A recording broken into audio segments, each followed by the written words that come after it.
함께 읽으신 요한복음 5장 1절에서 15절 말씀을 중심으로 예수님의 기적과 능력 네 번째 시간으로 베데스다 연못가에서 38년 된 병자를 고쳐주심이라는 제목의 말씀으로 잠시 은혜를 나누도록 하겠습니다.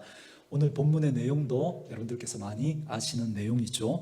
예수님께서 하루는 베데스다 연못이라고 하는 곳에 가셨는데 이 베데스다 연못이라고 하는 곳에 사실이 그러한지 아니면 소문이 그렇게 돌고 있는지 정확하게 알 수는 없지만 이런 이야기가 돌고 있었습니다. 가끔 천사가 와서 그 물을 동하는데 움직이는데 그때 그 물이 동할 때 어떤 병에 걸린 사람이든지 가장 먼저 그 물에 들어가는 사람은 몸이 깨끗하게 낫는다라고 하는 소문입니다. 그러니 여러분, 지푸라기라도 잡고 싶은 게 병든 사람의 심정 아니겠습니까? 특별히 그 병이 오래되었거나 중하면 중할수록 더 그런 말에 솔깃하겠죠.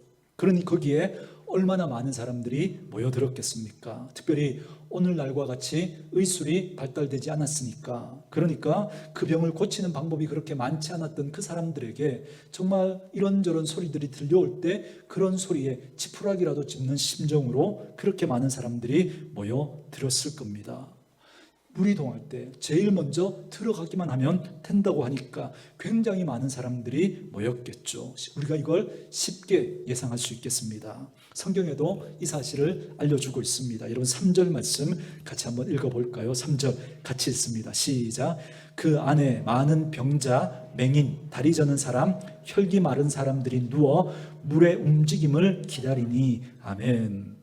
거기 보니까 많은 사람이 있었대요. 영어 성경 가지고 계신 분들은 보면 여러분 그냥 많은 게 아니고 굉장히 많대요. 굉장히 great number 그럽니다. 그러니까 굉장히 수많은 사람들이 거기 모여들었다는 겁니다. 당연하죠. 물이 동할 때 먼저 들어가기만 하면 어떤 병이든 낫는다고 하니까 엄청난 사람들이 모여들었겠죠. 그래서 앞을 보지 못하는 사람, 다리가 불편한 사람, 혈기가 마른 사람, 혈기 말랐다는 게 어떤 병인지 정확하게는 알 수 없지만 아마 몸에 힘이 빠지고 움직이는 게 자유롭지 못한 그런 사람 아니었겠습니까? 그런 몸에 장애를 가진 분들이 그런 병을 고치려고 그 연못가에 굉장히 많은 사람들이 모여 있었다라고 하는 겁니다.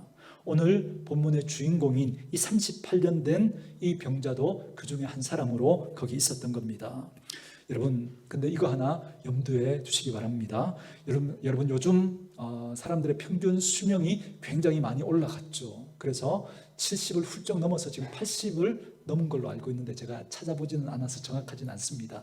어쨌든 평균 수명이 80 그 정도 됩니다.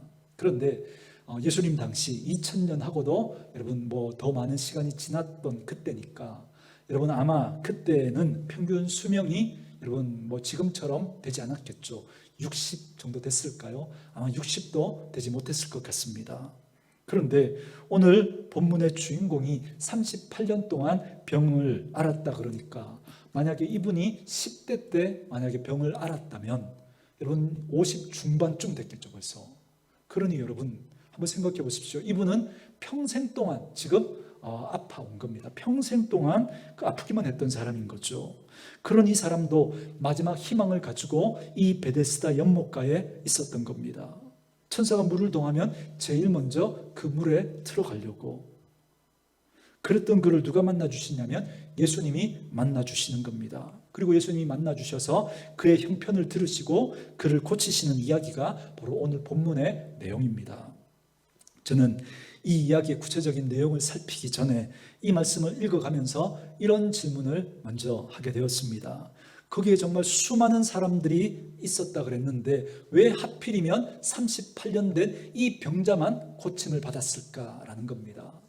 여러분들이 한번 이 질문을 받으신다면 여러분들이 한번 대답해 주시겠습니까? 여러분 왜 이분만 이 38년 된 이 병자만 고침을 받았을까요? 여러분 그 이유가 뭘까요? 여러분 뭐라고 생각하십니까? 제일 오랫동안 아팠으니까, 아니면 이 사람이 제일 착하니까, 아니면 이 사람이 제일 간절하니까, 아니면 이 사람이 제일 급하니까. 알 수 없어요. 그렇죠? 성경은 그 이유를 우리에게 알려주지 않습니다. 저는 아무리 살펴봐도 이 38년 된 이 병자가 왜 고침을 받게 됐는지 그 이유와 조건을 찾아낼 수가 없는 거예요. 그래서 답을 얻게 됐습니다. 아, 이건 은혜구나, 은혜.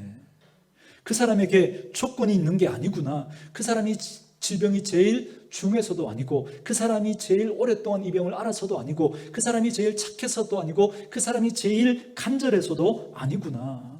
이 사람이 고침을 받게 된 건 주님의 은혜구나.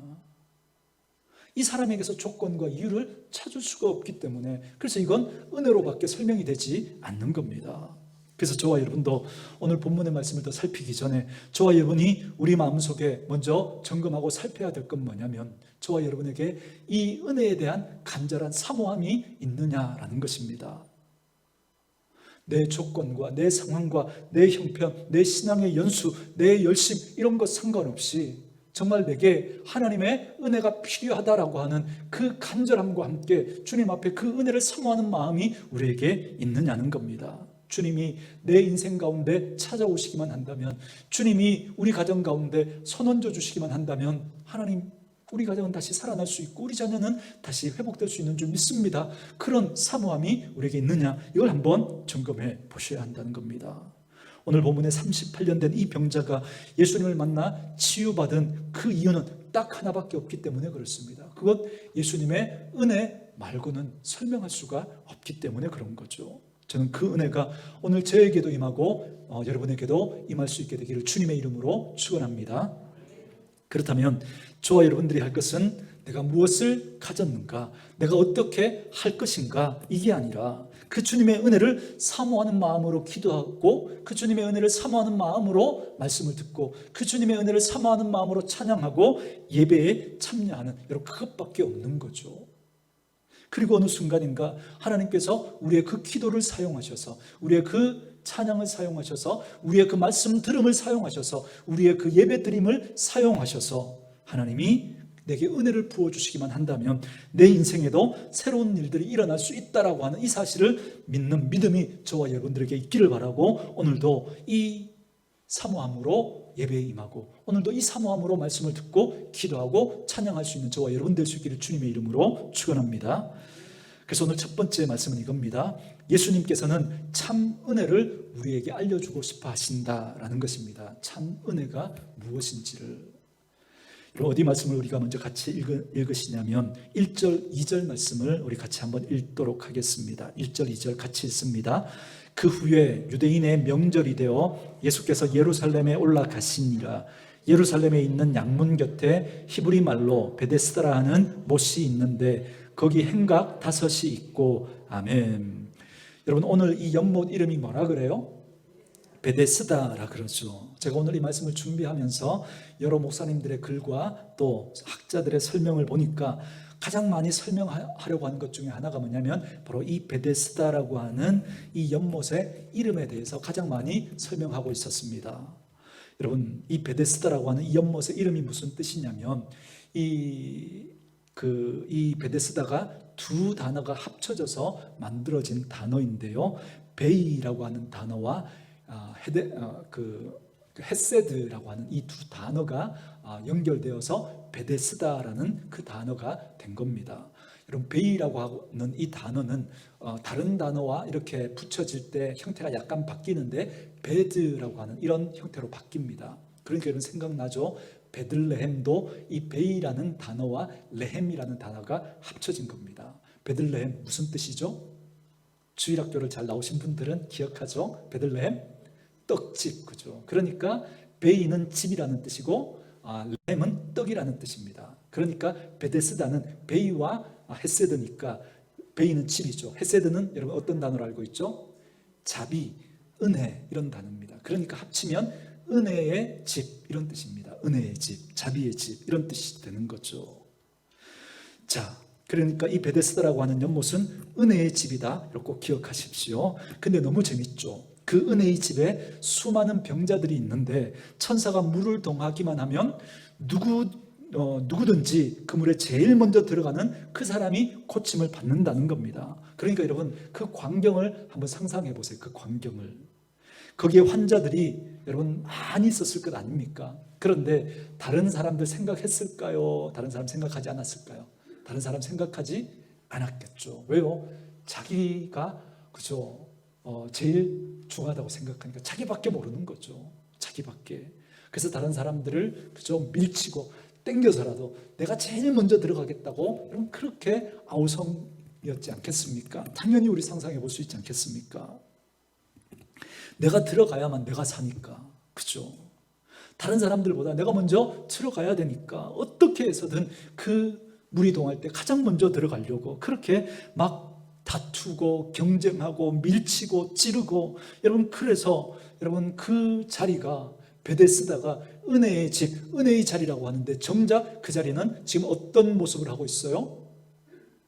그 모습은 천국과도 같은 그 이름을 가지고 있는데 마치 지옥과도 같은 그런 자리가 돼버린 거죠.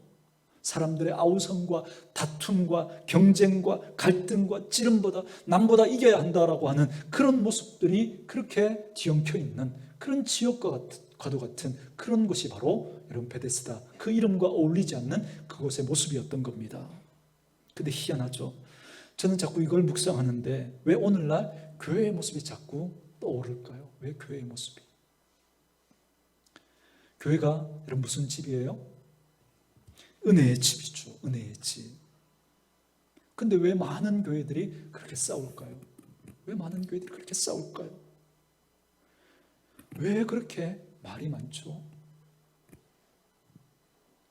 정말 믿음이 있다고 하고 은혜를 사모한다고 하는데 왜 그렇게 화가 나 있죠? 왜 그렇게 거칠죠?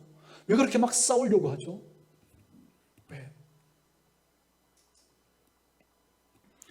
왜 은혜의 집이라고 하는 그곳에서 천국을 누리지 못할까요?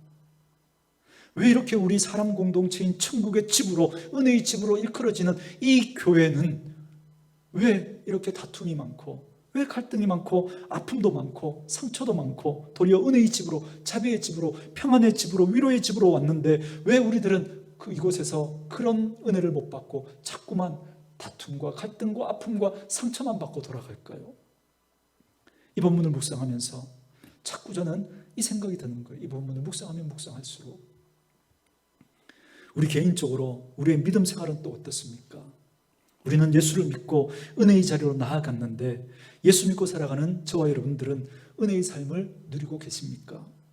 아니면 전쟁 같은 싸움터 같은 그런 삶을 살아가고 계십니까? 이 고민과 이 현실을 마주하고 있는 우리들에게도 오늘 본문의 말씀은 단지 38년 된 병자를 고쳤다라고 하는 그 이야기로만 그렇게 들려지면 안 됩니다. 주님은 단지 38년 된 병자도 고칠 수 있는 분이야. 그건 당연한 거고요. 그것만 여러분 생각하시면 안 된다는 거예요. 그게 아니라 그 38년 된 병자가 있었던 그 베데스다라고 하는 그 은혜가 없는 은혜의 자리에서 어떻게 은혜가 있는 은혜의 자리로 바뀔 수 있었는지를 보여주시면서 예수 믿는 우리 성도들의 개인의 삶과 예수 믿는 우리 성도들의 모임인 이 교회도 어떻게 은혜의 자리에 있으면서도 은혜 없는 삶을 살아가고 있는 것 같은 우리들이 이 교회가 어떻게 은혜 있는 은혜의 자리로 바뀔 수 있는지를 알려주시고 싶은 그 주님의 마음이 이 본문 속에 담겨 있다라고 하는 것입니다. 사랑하는 성도 여러분, 저는 우리 온누리 교회가 은혜의 집이 될 수 있기를 주님의 이름으로 축원합니다. 저는 그래서 우리 온누리 교회를 생각하면 너무너무 감사한 거예요. 제가 어제 우리 주방 식당 청소를 위해서 제가 아파서 나가보지도 못했는데요, 창문을 통해서 이렇게 수고하시는 분들 이렇게 내다보면서 너무 감동이 되는 거예요. 너무 감사한 거예요. 우리 노예 제일 큰 교회라고 하는 교회도 코로나 이후에 식당에 봉사할 분이 없어서 이 식사를 제공하지 못합니다. 봉사자가 없어서.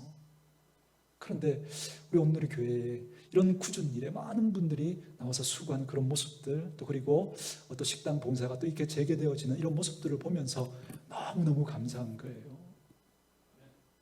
정말 우리 안에 정말 이런 모습들, 많은 부족하고 또 연약한 모습들이 있지만 그래도 우리가 하나됨을 위해서 서로 참고 인내하고 기다려주고 그런 모습들로 점점 바뀌어져가는 그런 모습을 보면서 너무 감사한 거예요. 내가 이런 교회에서 목회한다는 게 너무 행복하다. 그 그 마음이 드는 겁니다. 그런 우리 성도님들을 바라보면서 다시 한번 감사의 고백을 드립니다. 저는 우리 온누리 교회가 더욱더 그렇게 하나님 앞에 은혜를 사모하고 그런 천국 같은 하나님의 은혜를 경험하는 은혜의 집이 될 수 있기를 주의 이름으로 축원합니다. 그리고 우리 성도들은 그 은혜의 집에서 전쟁과도 같은 그런 상처와 갈등, 아픔을 주는 자리가 아닌 이곳에서 하나님의 은혜를 더욱더 경험하는 그런 일이 일어나게 되기를 주의 이름으로 축원합니다. 여러분, 그러려면 우리가 어떤 부분을 점검해야 되는지 오늘 본문이 우리에게 알려줍니다. 오늘 본문 속에서 그곳이 은혜의 자리임에도 불구하고 은혜를 누리지 못했던 수많은 사람들 중에 한 사람이 바로 이 38년 된 병자였거든요. 그래서 그 병자에게 예수님이 이렇게 말씀하십니다. 5절부터 7절까지 우리 같이 읽을까요? 읽습니다. 시작. 거기 38해 된 병자가 있더라. 예수께서 그 누운 것을 보시고 그 병이 벌써 오래된 줄 아시고 이르시되 네가 낫고자 하느냐? 병자가 대답하되 주여 물이 움직일 때에 나를 못에 넣어주는 사람이 없어 내가 가는 동안에 다른 사람이 먼저 내려가나이다. 아멘. 두 번째로 우리가 나눌 게 뭐냐면 이겁니다. 여러분, 이 38년 된 병자는 지금 어디에 있었던 거예요? 베데스다에, 그죠? 그러니까 은혜의 집에, 은혜의 자리에 있었지만 정작 은혜를 받지 못했던 거죠. 그래서 두 번째 우리 식구들과 나누고 싶은 말씀은 이겁니다. 자리가 은혜를 결정하지 않는다라는 것입니다. 오늘도 우리가 이 은혜의 자리에 나와 있잖아요, 그죠? 은혜의 자리에 나와 있지만 그러나 이 자리가 은혜를 여러분 결정하는 건 아니라는 겁니다. 여러분, 이게 무슨 말이냐면 은혜의 집이라고 하는 이 자리에 수많은 사람들이 있었단 말이죠. 그런데 그들은 은혜를 경험하지 못했어요. 우리는 때로 내가 어느 자리에 있으면 어떤 위치에 올라가면 어떤 자리를 점하면 그러면 행복할 수 있을 거야 라고 생각하고 그 자리를 우리는 복으로 여기는 경향이 많습니다. 그러나 성경은 오늘 본문을 통해서도 우리에게 말해주고 있는 거예요. 여러분, 그 자리 자체가 결코 복이 되지 않는다는 겁니다. 여러분, 여기 앞을 보지 못하는 사람들, 다리를 저는 분들, 그리고 혈기가 마르신 분들, 38년 된 병자까지 지금까지 그들은 은혜가 있다라고 하는 은혜의 집에 그 자리에 머물고 있었음에도 불구하고 은혜를 누리지 못했단 말이죠. 어쩌면 그게 혹시 우리들은 아니냐는 거예요. 우리들은. 여러분은 몇 년 동안 은혜의 집에 머물고 계셨습니까? 여러분들은 얼마나 긴 시간 동안 얼마나 깊이 은혜의 집과 연결돼 믿음 생활을 하고 있으셨습니까? 근데 여러분들은 하나님의 은혜를 누리고 계십니까? 자리가 은혜를 보장하지 않습니다. 자리가. 저와 같은 목회자 자리에 있다고 해서 그 목회자의 자리가 은혜를 보장하지 않습니다. 오히려 더 여러분 메마를 수 있습니다. 오히려 더 장로님의 자리가, 권사님의 자리가, 안수 집사님의 그 자리가 하나님의 은혜를 보장하지 않습니다. 오늘 본문은 그 얘기를 해주고 싶은 거예요. 자리가 은혜를 포장하지 않는 게 아니라 우리의 은혜를 결정하는 건 다른 것에 있다라는 걸 알려주고 싶은 겁니다. 다른 곳에 우리의 시선을 돌리고 싶은 거예요. 자리에, 내가 어떤 자리에 올라가면, 내가 어떤 걸 정하면 내가 행복할 수 있을 거야, 내가 은혜를 받을 수 있을 거야, 그게 아니라 그 생각을 내려놓고 하나님은 다른 걸 바라보기를 원하고 계십니다. 그 하나님의 마음이 이 본문 속에 담겨져 있는 것이죠. 그래서 하나님이 하시는 일을 보면 늘 재미있는 모습이 있습니다. 여러분, 이스라엘 백성들을 하나님께서 애굽에서 가나안으로 옮기시죠, 그렇죠? 여러분, 이 두 땅을 딱 놓고 봤을 때, 땅만 놓고 봤을 때 여러분 어느 땅이 더 좋아 보여요? 이집트, 애굽 땅이에요? 가나안 땅이에요? 여러분, 성경에 가나안 땅을 무슨 땅이라 그래요? 젖과 꿀이 흐르는 땅. 그래서 가나안 복지라고 여러분 그렇게 말하잖아요. 그러나 사실 여러분 땅만 놓고 보면 여러분 애굽 땅이 훨씬 좋죠. 애굽 땅이. 여러분, 여기는 나일강, 그죠? 그 삼각지, 그걸 중심으로 비옥한 땅으로 많은 수확을 얻을 수 있는 땅입니다. 그래서 인류의 4대 문명 가운데 하나인 이집트 문명이 바로 여러분 여기에서 여러분 발생하지 않습니까? 이 말은 무슨 말이에요? 그만큼 살기 좋았던 땅이라는 겁니다. 그만큼. 이건 이렇게 말하는 거죠. 자리가 은혜를 결정하는 게 아니라는 거예요. 여기가 더 좋은 자리 같지만, 좋은 땅 같지만, 좋은 지위 같지만, 좋은 위치 같지만, 좋은 상황인 것 같지만 그 상황과 지위와 땅이 우리의 은혜를 결정하는 게 아니라는 거예요. 그러니 가나안 땅 가자라고 주님 말씀하시는 겁니다. 왜 가나안 땅으로 가자고 할까요? 여기에는 하나님이 함께 하시는 땅이기 때문에. 그래서 신명기 말씀에 보면 그죠? 그 가나안 땅을 어떻게 설명해요? 너희가 발로 그죠? 그 뽐뿌질해서 얼마든지 물을 대서 수확을 얻을 수 있는 그런 땅이었다고 말하잖아요.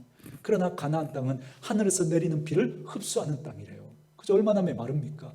지표면에 그 물을 저장할 수 있는 그런 공간들이 거의 없는 땅이에요. 그래서 농사를 지어도 파종을 해도 그때에 맞게 하나님이 이른 비와 늦은 비로 비를 내리지 않으면 수확을 얻을 수 없는 땅이 여러분 가나안 땅입니다. 여러분 어느 땅이 좋은 땅이에요? 애굽 땅이죠. 그러나 이 가나안 땅은 여호와 하나님께서 함께 하시는 땅이라는 거예요. 여호와 하나님의 눈이 이 땅 가운데 있다는 거예요. 그러니 내가 어떤 자리에 있는가, 어떤 위치에 있는가, 여러분 그게 우리의 은혜를 결정하는 게 아니라 하나님이 우리와 함께 하시는가, 그게 은혜를 결정하는 겁니다. 하나님의 은혜를 결정하는 것, 하나님이 함께 하시는가요? 하나님께서 함께 하시는가? 그러니 우리 누구 놓치면 안 되는 거예요? 하나님 놓치면 안 되는 거죠. 하나님 놓치면. 그래서 그들을 가나안으로 이끄시는 거예요. 여러분 애굽에 있으면 그들이 하나님은 놓치고도 얼마든지 살아갈 수 있는 그 위험성이 많거든요. 그러나 가나안 땅은 하나님 놓치면 안 되는 땅이거든요. 하나님만 바라봐야 하는 땅이거든요. 그런데 오늘 베데스다 연못가의 수많은 사람들과 이 38년 된 병자는 어디를 찾았냐면 자기가 내 은혜를 결정할 것처럼 생각하고 여러분 그 은혜의 집 베데스다로 간 거예요. 그러나 38년 동안 이 병자는 그 병을 고침받지 못했던 거죠. 그리고 은혜를 누리는 게 아니라 전쟁과도 같은 그 삶을 몸이 아픈데도 불구하고 그런 치열하게 경쟁하고 다투고 밀치고 여러분 그런 삶을 살았던 겁니다. 여러분 우리랑 비슷하지 않습니까? 내 삶 하나 유지하기도 힘든데 예배당 와서 교회 생활하면서 전쟁과도 같은 시간을 여기서 또 보내려고 하는 거예요. 여러분 세상이 얼마나 치열합니까? 얼마나 여러분 그렇게 우리를 그렇게 매몰차게 대합니까? 조금도 손해보려고 하지 않고요. 손해보는 일 있으면 그죠? 무슨 일을 그죠? 해서라도 뒤집어 씌워서라도 그죠? 자기는 손해보지 않고 그죠? 그렇게 하려고 하는 그 세상 가운데 우리 살아가고 있잖아요. 그렇게 치열하게 그렇게 다투고 경쟁하고 그렇게 살다가 교회에 와서 은혜의 집이라고 하는 이 교회에 와서 또다시 그 삶을 살아가려고 하는 거예요. 또다시 그 삶을 살아가려고 하는 거예요.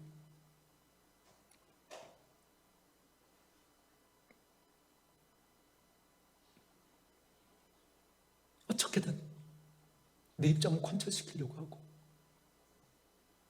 손해보지 않으려고 하고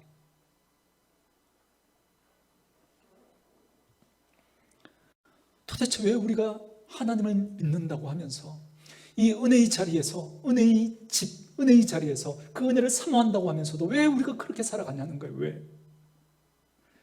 그 이유를 오늘 본문이 우리에게 자꾸 설명해 주고 싶은 거예요. 그래서 세 번째 자연스럽게 우리가 나눌 메시지는 이겁니다. 우리는 우리가 가지고 있는 답을 내려놓아야 한다는 겁니다. 우리는 우리가 가지고 있는 답을 내려놓아야 한다는 것. 이것 때문에 은혜의 자리에서 그 은혜의 집에서 은혜를 누리지 못하고 우리가 그곳에서 자꾸 그 은혜를 놓치고 자꾸 경쟁하고 다투고 상처 주는 그런 일들이 일어난다는 겁니다. 여러분 38년 된 병자에게 예수님이 이렇게 물으시죠. 6절 말씀 후반부에 보니까 뭐라 그래요? 네가 뭐 하고자 하느냐? 낫고자 하느냐? 이렇게 물으시죠. 여러분 여쭐게요. 여러분 낫고자 하십니까? 여러분 정말 낫고자 하십니까? 정말 그 마음으로 하나님 앞에 우리가 나아가고 있냐는 거예요. 제가 여러분들에게 이렇게 설명드리죠. 성경을 읽으시다가 문맥이 좀 이상하게 전개되면 그죠?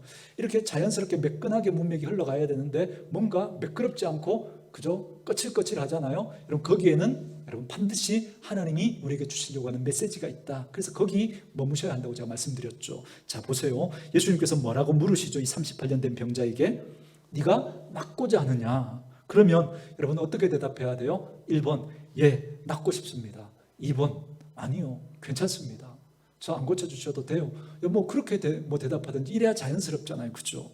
근데 오늘 이 38년 된 병자가 이렇게 대답합니다. 이런 7절 말씀 우리 같이 한번 읽겠습니다. 시작. 병자가 대답하되 주여 물이 움직일 때에 나를 못에 넣어주는 사람이 없어 내가 가는 동안에 다른 사람이 먼저 내려가나이다. 아멘. 자, 이 맥락을 잘 보세요.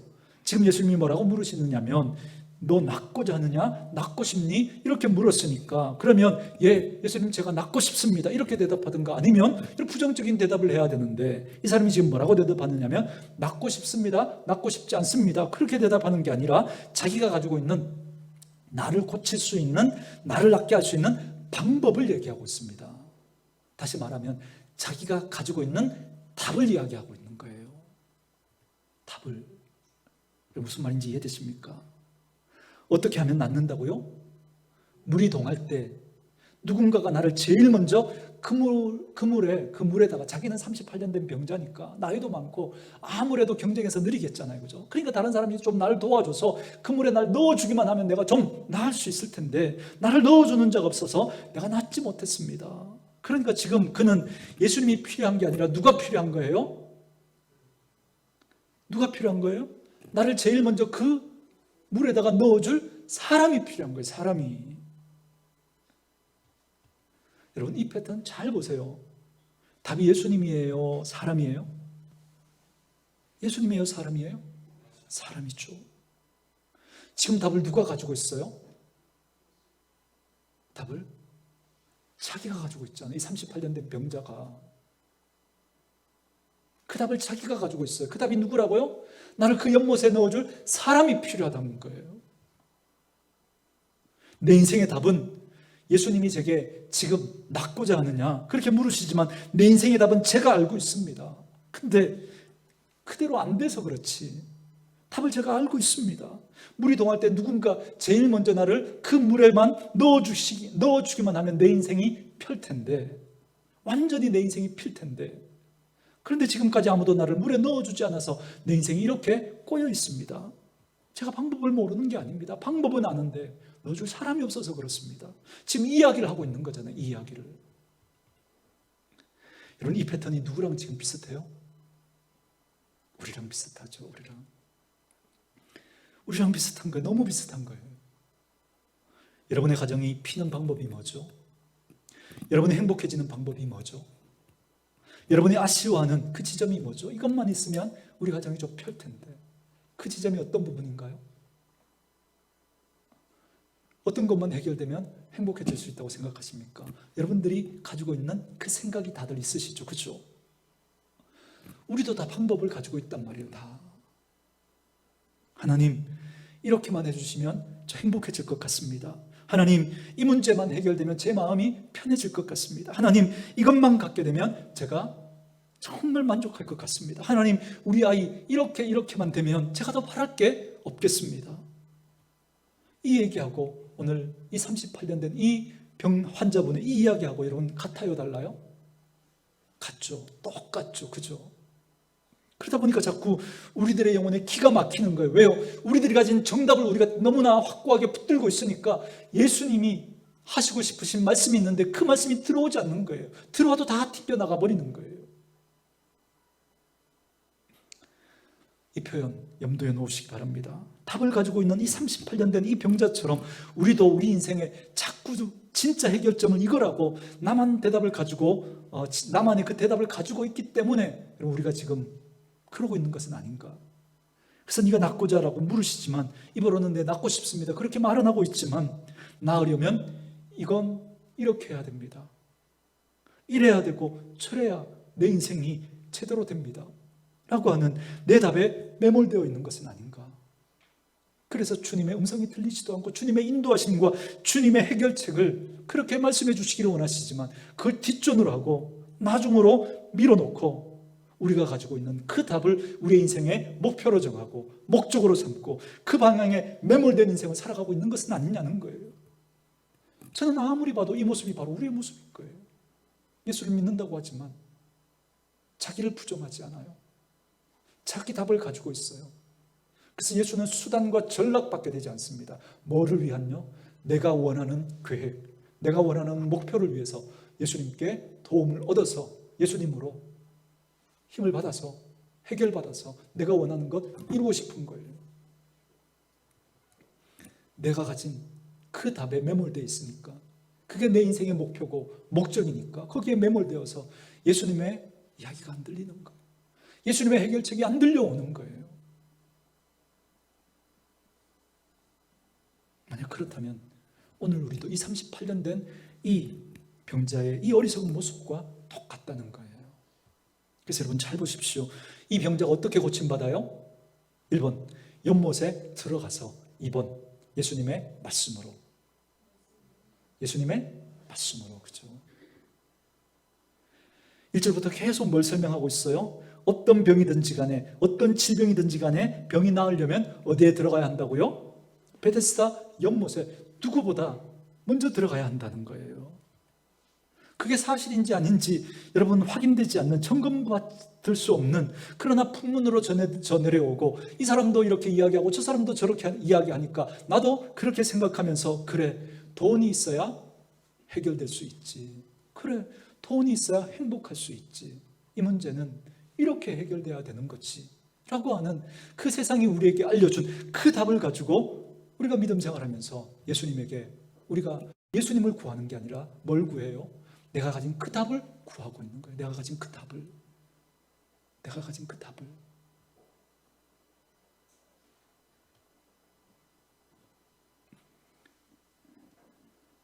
그래서 세상이 전해준 그 세상의 소식, 그 이야기들을 정답으로 가지고 세상 사람들과 다른 건 그냥 교회에 와서 그걸 세상 사람들과는, 그죠? 세상 사람들이 교회에 와서 기도하지 않지만 우리는 기도하고 예배하면서 그걸 구하는 그 모습 말고는 다른 게 없는 거죠.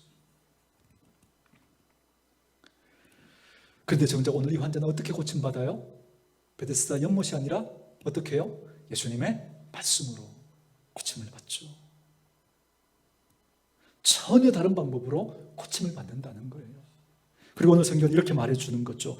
저와 여러분의 인생도 우리가 가지고 있는 그 답이 아니더라도 하나님이 나의 인생을, 우리 자녀들의 인생을, 우리 가정의 인생을, 우리 교회의 모습을 새롭게 할 수 있다는 거예요. 우리가 생각하는 그 방법, 그 답이 아니어도. 그러니 우리가 가진 그 정답을 내려놓고 예수님에게 귀 기울이는 그 태도가 필요하다라고 하는 것이 바로 오늘 이 본문을 통해서 하나님이 우리에게 알려주고 싶은 하나님의 마음이 담겨져 있는 것입니다. 이게 오늘 세 번째 메시지이면서 가장 중요한 말씀이니까 여러분 이 말씀 꼭 기억해 놓으시기 바랍니다. 근데 오늘 본문에 보면 또 한 가지 패턴이 나옵니다. 이 병자에게만 그걸 지적하시는 게 아니라 어디를 보시느냐면 여러분 8절부터 한번 볼게요. 8절부터 11절까지 같이 읽습니다. 시작. 예수께서 이르시되 일어나 네 자리를 들고 걸어가라 하시니 그 사람이 곧 나아서 자리를 들고 걸어가니라. 이날은 안식일이니 유대인들이 병 나은 사람에게 이르되 안식일인데 네가 자리를 들고 가는 것이 옳지 아니하니라. 대답하되 나를 낫게 한 그가 자리를 들고 걸어가라 하더라 하니 아멘. 자, 여기 보면 또 하나의 거대한 공동체가 갖고 있었던 자기들만의 생각, 자기들만이 가지고 있었던 답이 있습니다. 그게 무슨 얘기냐면 이 병자에게 예수님이 뭐라 그러셨냐면 네 자리를 들고 걸어가라 이렇게 말씀하시니까 갑자기 이 사람의 질병이 낫습니다. 그래서 그가 그 자리를 들고 일어나 걸어가니까 여러분 이건 박수 칠 일이에요? 아니면 여러분 비난하고 손가락질 받을 일이에요? 박수 칠 일이죠. 그런데 여러분 유대인들이 가지고 있었던 그들만의 그 생각, 그들만이 가지고 있었던 그 답 때문에 그 박수치고 기뻐해야 할 그 자리에서 그들이 박수치고 기뻐하는 게 아니라 손가락질하고 오히려 범죄자 취급을 하고 있단 말이죠. 그들이 바로 유대인입니다. 이 날이 무슨 날이라고요? 안식일. 안식일에는 뭐 하면 안 되는 날이에요? 유대인들에게는 일하면 안 되는 날이라는 거죠. 유대인들에게는 안식일이 일하면 안 된다라고 하는 이 부정적인 것에만 강조점이 너무 강하게 찍혀 있었던 거예요. 여러분, 그들의 왜곡된 그 생각이 자꾸 이상한 규칙을 자꾸 만들어내는 거예요. 예를 들면 이런 거죠. 제가 말씀을 준비하면서 어느 교수님의 그 글을 보니까 이 안식일과 관련해서 바느질에 대한 이야기를 하는데요. 실제 유대 사회에 있었던 이야기랍니다. 여러분, 안식일인데 이렇게 옷이 뜯어진 거예요. 뭐 이렇게 앉다가 뭐 옷이 뜯어졌든지, 그죠? 여러분, 그러면 여러분 안식일에 여러분 이 옷을 꼬매면 돼요, 안 돼요? 옷이 뜯어졌는데 안식일인데 여러분, 이 옷이 뜯어져 이대로 나갈 수는 없잖아요. 꼬매야 되잖아요, 그죠? 당연히 꼬매야죠. 근데 유대인들은 뭐 하면 안 되는 날이에요? 일하면 안 되니까 이 꼬매면 안 된다는 거예요. 왜요? 바느질 하는 거, 이거 일이라는 거예요. 일. 그러니까 안식일에도, 그죠? 옷을 꿰매서 나가야 하긴 하겠는데, 그죠? 그런데 이게 지금 바느질이 일이니까 어떻게 하는 거예요? 그럼 우리 세 땀 정도는 일이 아니라고 하자. 세 땀 정도는. 그래서 한 60cm가 터졌어요. 그래도 어떻게 하면 돼요? 한 20cm씩 한 땀 한 땀 떼놓으면 되는 거예요. 여러분, 이런 자꾸 꼼수를 자꾸 만들어내는 거예요. 자꾸 엘리베이터 이야기 해드렸잖아요. 그런 꼼수를 자꾸 만들어내는 거예요.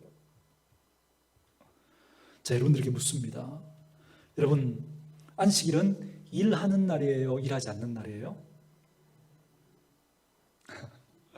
이럴 때는 가만히 있는 게, 그죠? 중간 가는 거죠. 그러나 어떤 걸 대답하든 여러분 반응 맞습니다. 여러분, 안식일은 일을 하는 날이죠. 어떤 일요? 하나님이 기뻐하시는 일을 하는 날이죠. 그리고 안식일은 일을 하지 않는 날이죠. 어떤 일을요? 하나님이 기뻐하시지 않는 일을. 그런데 유대인들은 일하지 않는다라고 하는 이 부정적인 이 부분에 너무 그 방점을, 그죠? 강조점을 두다가 보니까 그들이 자꾸 이 왜곡된 그런 규칙들을 만들어내 버렸던 거죠. 자, 보세요. 그랬던 그들의 시선 속에 자기들이 가지고 있었던 안식일에 대한 답이 있었던 거예요. 안식일은 일하면 안 된다라고 하는 그 자기들의 답을 가지고 있으니까, 여러분, 그 38년 된 병자가 평생을 그 병에서 앓다가 지금 예수님으로부터 고침을 받았어요. 이건 박수칠 일이고 기뻐해야 될 일임에도 불구하고 그들이 그 환자가 자리에서 일어나서 자기 그 침상 자리를 들고 걸어갔다는 거, 여러분, 이게 일이라는 거예요. 그들 눈에는 자리를 들고 걸어가면 안 되거든요. 그냥 걸어갔으면 모를 텐데 이걸 들고 걸어갔거든요. 그래서 일이라는 거예요. 그래서 안 된다는 거예요. 지금 살아계신 하나님께서 생명을 고쳐주고 영혼을 고쳐주는 그 일을 했음에도 불구하고 생명을 얻고 영혼을 얻은 그 일에 함께 기뻐하지 못하고 도리어 그 일을 막고 그걸 죄로 취급하고 그 일을 못하게 지금 막고 있다는 거예요. 저는 자꾸 이 얘기를 하는데 왜 교회 생각이 나죠? 혹 우리들의 교회는 한 영혼이라도 더 살리고 한 영혼이라도 더 섬겨야 되는 그 일을 해야 함에도 불구하고 우리가 가지고 있는 전통과 우리가 가지고 있는 익숙함 때문에 그거 못하게 막고 안 하려고 하고 뒤로 물러서고 가만히 있다면 우리 역시 여러분 이들과 비슷한 패턴을 보이고 있다는 겁니다. 왜요? 우리가 가지고 있는 답 때문에. 지금 일하고 싶어 하시는 그 하나님의 일하심에 우리가 도리어 그걸 막고 있는, 그걸 피난하고 있는 그런 사람들과 같은 모습을 하고 있다는 거죠. 재밌죠? 예수님께서 한 병자를 고쳤는데 그 이야기가 유대인들의 안식일 논쟁으로 가면서 뭐라고 말씀하시냐면 새 생명을 얻게 되어 걷게 된 그와 그리고 그에게 생명을 준 예수님까지 싸잡아서 아무것도 아닌 것으로 만들어버리고 자기들의 가치와 자기들의 답을 자기들의 그 답만이 정답이라고 내세우려고 하는 이 유대인들의 모습을 통해서 오늘 하나님께서 오늘 하나님을 사랑한다고 하고 예수님을 사랑한다고 하는 우리 성도와 그리고 오늘 교회의 모습을 지금 보게 하시는 거예요. 은혜의 집에서, 은혜의 집이라고 하는 이 교회 공동체 안에서 정작 은혜를 누리지 못하고 있는 우리들, 그리고 오늘 교회의 모습, 그리고 오늘 그 교회가 가지고 있는 전통 때문에, 교회가 가지고 있는 그 사람들의 정답이라고 하는 그 생각 때문에 하나님의 일을 막고 있는 그런 우리들의 모습을 지금 돌아보게 하고 있는 거예요. 지금 우리는 은혜의 자리에 있잖아요. 그런데 우리는 왜 은혜를 누리지 못하냐는 거예요. 내가 가지고 있는 그 알량한 답 때문에, 우리 공동체가 가지고 있는 그 전통과 체제와 그 익숙함 때문에, 우리가 가지고 있는 정답이라고 생각하는 그것 때문에 지금도 일하고 이끌어 가시는 주님 앞에 순종하려고 하고 주님께서 기뻐하시는 일에 내가 헌신하는 게 아니라 오히려 그걸 막고 있는 그런 오늘 우리들의 모습은 아닌지 한번 점검해 봐야 한다는 겁니다. 그래서 오늘 본문은 이렇게 얘기하는 거죠. 베데스다의 진짜 치유자는 베데스다가 아니라 예수님이라고. 그리고 유대 사회의 진짜 기준을 정하시는 분은 유대인이 아니라 예수님이라고. 그러니 교회에 누구의 말이 법이 되면 안 돼요. 목사라고, 힘 있는 장로라고, 힘 있는 어떤 사람이라고 그 사람의 말이 법이 되고 기준이 돼버리면 안 된다는 거예요. 누가 기준이에요? 누가 답이에요? 예수님만이 답인 거죠. 그러하듯이 우리 인생에, 우리 교회의 진짜 치유자와 진짜 인도자와 우리 삶의 진짜 목자는 예수님밖에 없음을 오늘 본문이 또다시 우리에게 말해주고 싶으신 거예요. 그러니 그런 우리들이 은혜의 자리에 있으면서 그 은혜를 누리며 살아가지 못하고 있다고 한다면, 여러분, 우리가 지금 잘못된 것을 바라보고 있는 것은 아닌가? 그 베데스다 연못만 바라보고 있는 것은 아닌가? 그러니 그 연못을 집중할 게 아니라, 그 방법에 집중할 게 아니라 누구에게 우리의 시선을 돌려야 한다고요? 예수님에게.